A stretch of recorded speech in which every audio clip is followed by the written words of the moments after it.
The studio lights were warm, almost forgiving, washing the set in a soft glow that made everything feel intimate, controlled, safe. Jennifer Hudson sat angled toward her guest, her posture open, her smile practiced but genuine.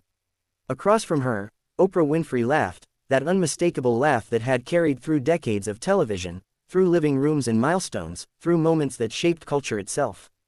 The audience laughed with her, instinctively, as if responding to a familiar rhythm. For the first stretch of the interview, everything moved exactly as expected. Stories of resilience, gratitude, shared memories of Chicago roots, the kind of conversation that felt less like an interview and more like a homecoming. Jennifer nodded as Oprah spoke about growth and reinvention, about the freedom that came with stepping away from daily television.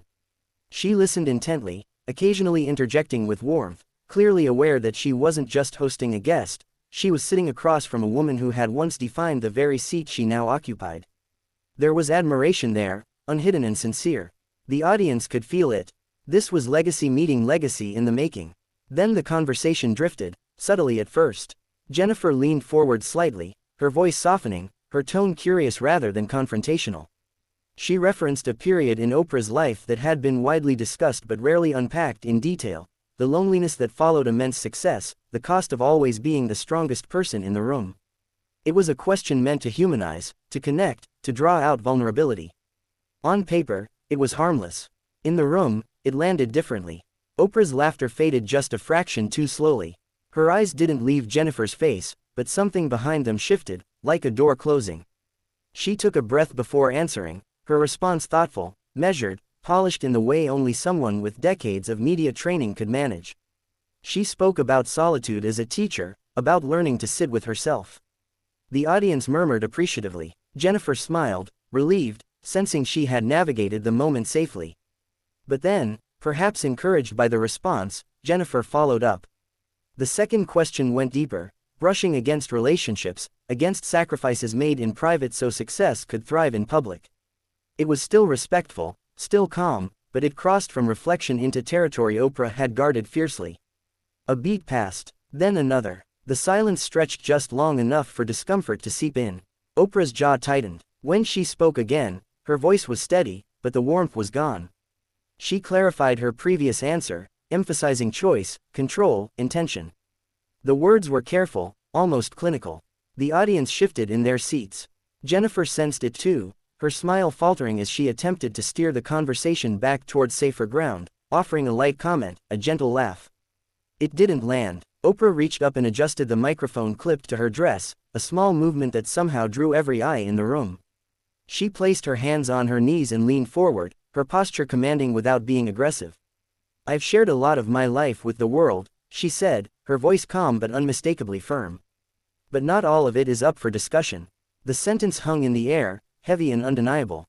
Jennifer nodded quickly, apologizing, assuring her there was no intention to overstep. Her voice carried sincerity, but the momentum had already shifted. Oprah listened, expression unreadable, then slowly unclipped the microphone and set it down on the table between them.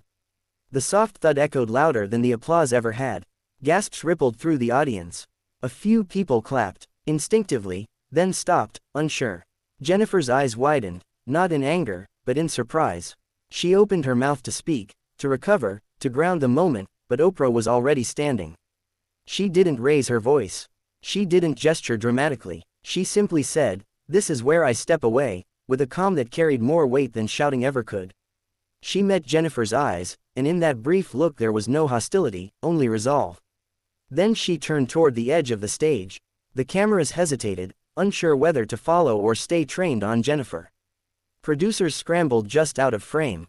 Oprah walked with purpose, her heels clicking softly against the stage floor, each step deliberate. The audience sat frozen, unsure whether they were witnessing a misunderstanding, a moment of empowerment, or something that would be dissected for weeks to come.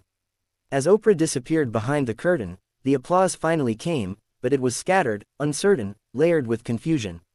Jennifer remained seated for a moment, visibly processing what had just happened. She took a breath, straightened her shoulders, and looked out at the audience, her professionalism kicking in even as shock lingered in her eyes. What no one in the room could fully grasp yet was that the moment hadn't been fueled by anger or ego.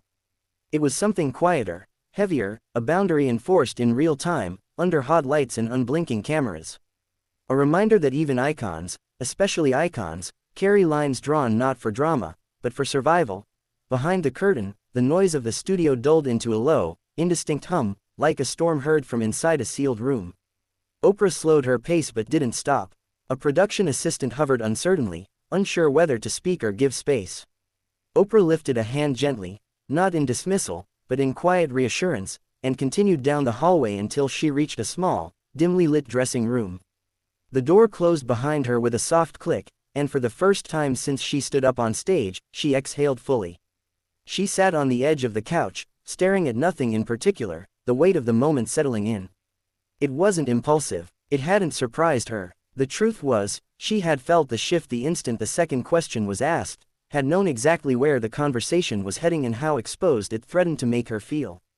For decades, she had mastered the art of vulnerability on her own terms. This moment had asked for something different, something she wasn't willing to give. Back on stage, Jennifer Hudson took a steadying breath and rose from her chair. The audience watched her closely now, sensing that the responsibility of the moment had landed squarely on her shoulders. She spoke with honesty, acknowledging that sometimes conversations don't go as planned, and that respect mattered more than comfort. Her voice didn't shake, but her eyes betrayed emotion, admiration mixed with regret, humility mixed with resolve. The audience responded with warm applause, not because they were entertained, but because they understood they were witnessing something real. As the show cut to an early commercial break, producers rushed in, whispering, gesturing, replaying the moment in hushed disbelief. There was no script for this, no contingency plan for when someone like Oprah Winfrey chose to walk away. The control room buzzed with activity as clips were cued, decisions made in seconds that would ripple far beyond the studio walls. Within minutes, the internet ignited. Short clips of Oprah setting down her microphone flooded social media, looping endlessly. Headlines began forming before the show even finished airing. Opinions hardened fast. Some praised her for asserting boundaries in a culture that demanded constant access. Others accused her of being overly sensitive, of forgetting that interviews came with uncomfortable questions. Jennifer's name trended alongside Oprah's, the two women linked now by a single moment that would be replayed, slowed down, dissected frame by frame. In the dressing room, Oprah's phone buzzed repeatedly on the table beside her. She didn't look at it right away. Instead, she stood and gazed into the mirror, studying her own reflection, not the media icon, not the mogul, but the woman beneath it all. There was no anger there, only certainty. She knew she had done what she needed to do, regardless of how it would be perceived. When she finally reached for the phone, messages poured in, support from longtime friends, concern from colleagues, cautious notes from her team asking how she wanted to proceed. She typed a short response to her publicist, measured and clear, emphasizing respect, clarity, and the importance of personal boundaries. No dramatics, no accusations, just truth. Jennifer, meanwhile, finished the show with grace. She thanked the audience, acknowledged the unexpected turn, and closed with a reminder that dialogue, even when difficult, was how growth happened. When the cameras stopped rolling, she sank into a chair backstage, the adrenaline draining from her body. She replayed the conversation in her mind, wondering where exactly the line had been crossed and whether it could have been avoided. There was no bitterness in her reflection, only a quiet understanding that some stories were not hers to ask for. Later that evening, Oprah released a brief statement. It was calm, respectful, and characteristically introspective.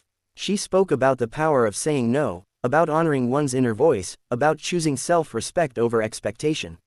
She thanked Jennifer for the platform and wished her continued success. Jennifer responded shortly after, expressing admiration, gratitude, and understanding. There was no feud to be found in their words, only mutual respect shaped by a moment neither would forget. As the night wore on, the narrative continued to evolve. Commentators debated the pressures placed on public figures, especially women, to be endlessly open. Viewers shared their own experiences of setting boundaries at work, with family, with the world. What had begun as a shocking walk-off slowly transformed into a larger conversation about consent, control, and the right to step away. Oprah spent the evening quietly, away from the noise, grounded by the certainty that she had honored herself. Jennifer did the same, reflecting on the responsibility that came with holding space for other stories. The moment would live on in headlines and clips, but its meaning went deeper than the spectacle.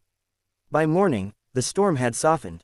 What remained was not outrage, but reflection. Two powerful women, one conversation, and a reminder broadcast lived to millions. Strength isn't always about staying. Sometimes, it's about knowing when to leave, and trusting that the truth will speak for itself long after the lights go down.